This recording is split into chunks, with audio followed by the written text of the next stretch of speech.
Hey, Pete, what was the difference between the first period and the second and third?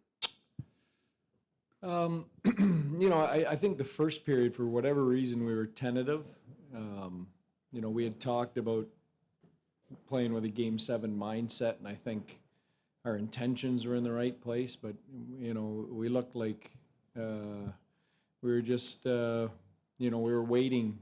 We were waiting for something to happen, and I thought we kind of regrouped at the end of the first and decided to get to our game. And I thought I loved the second and third. I thought we were excellent. We'll go front right to Taylor. Hi, Pete. You talk a lot throughout the year about how Jamie Benn is the leader of this team in the locker room. He came out and had that shift early in the second. Him, Logan, Wyatt, Yeah. lots of cycle time in the ozone. How important was it, or what kind of message did that send to the rest of your group as a kind of tone reset for you? Yeah, he's led the way, all year, and particularly in the playoffs. I think he's found another level for us. He's been great, and those two kids energize him, and he's been a beast out there every series we've been in, and he's changed the momentum of, each of the series in different ways. A couple huge hits in the Vegas series. I think in the Colorado series, it was a huge goal here or a big play, big block. And then tonight, just getting that line going and getting some ozone time, because we had spent the entire first period, I felt, in our own end. So, that was kind of setting the tone for the other forward lines. Like, this is how we need to play. Center left, Ryan. You just Ryan. talked. Hey, Pete. You just talked about how you liked the second and the third. Yeah. What do you think it was specifically about the third where you were able to limit them to not only 5 shots, but they never could really look settled, especially in the final 2 minutes when, for a little bit, they had a 6-on-4? Yeah. Well, I think obviously getting the lead, it was critical. I mean, that allows you to stay above them and manage the puck and not try and push outside your comfort zone trying to score. And I think, since I guess it would have been game 1 against Colorado when we blew the 3-0 lead, I think we've been kind of really locked in those situations. We've done a really good job. Front right, Leah. Hello. Hey, Pete.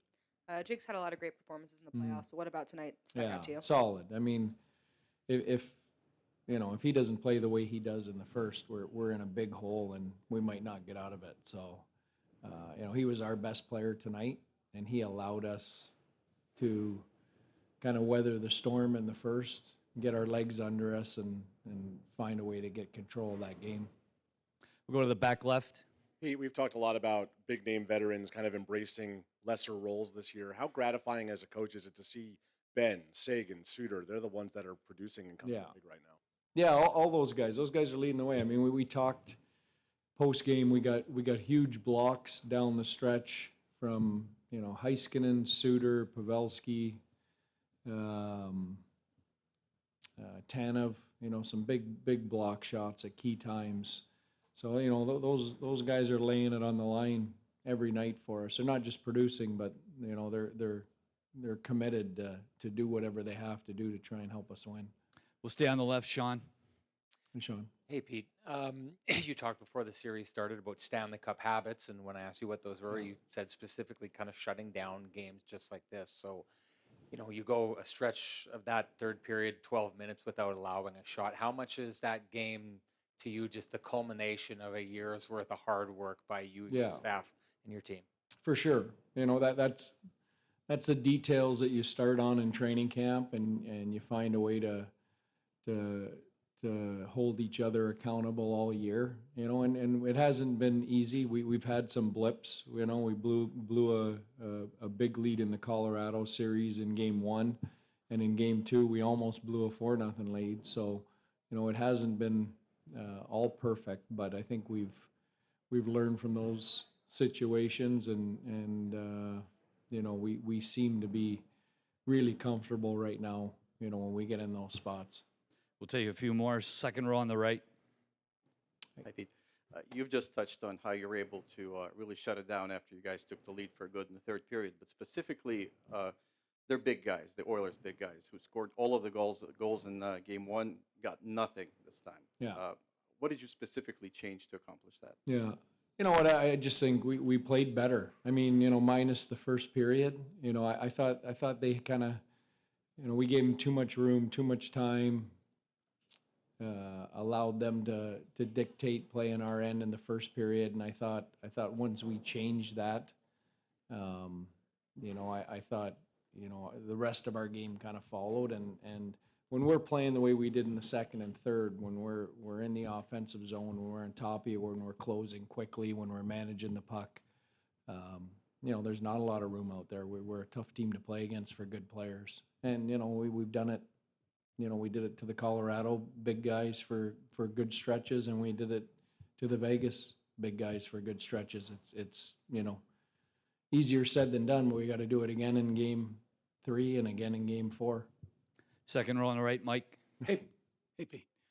We've talked so much about the depth of players. Delandria comes in. Petrovic is on the. They're both out there for the game-winning goal. What kind of mental strength does it take to just do that, and then when you get your opportunity, jump? Yeah.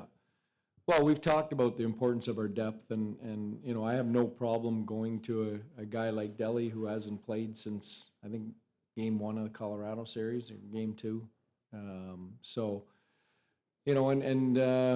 We've got some other guys close to, Rupe is really close to coming back. So, we've got some tough decisions to make, but I think our group understands and has accepted the fact that, if they're in, they're going to give us everything they have, and if they're not, they're going to be ready, for when they do get called. We'll take two more, the back left. Hey, Pete, you guys have been so good on the road in this playoff run. When Jamie was asked what he's expecting in Edmonton, he said craziness. Yeah. What are your expectations of what's waiting for you in Game 3 in that atmosphere? Yeah, for sure. But, is it any crazier than Vegas on the road or Colorado on the road? It's another really tough rink with great fans, with a great team. So, we've got a formula that works for us. We've got to go out there and do it again. Last question, center right. Your group seems like one that doesn't get too high or it doesn't get too low. It kind of just weathers and stays level. How do you how would you identify the origin for that sort of resolve and personality of your team?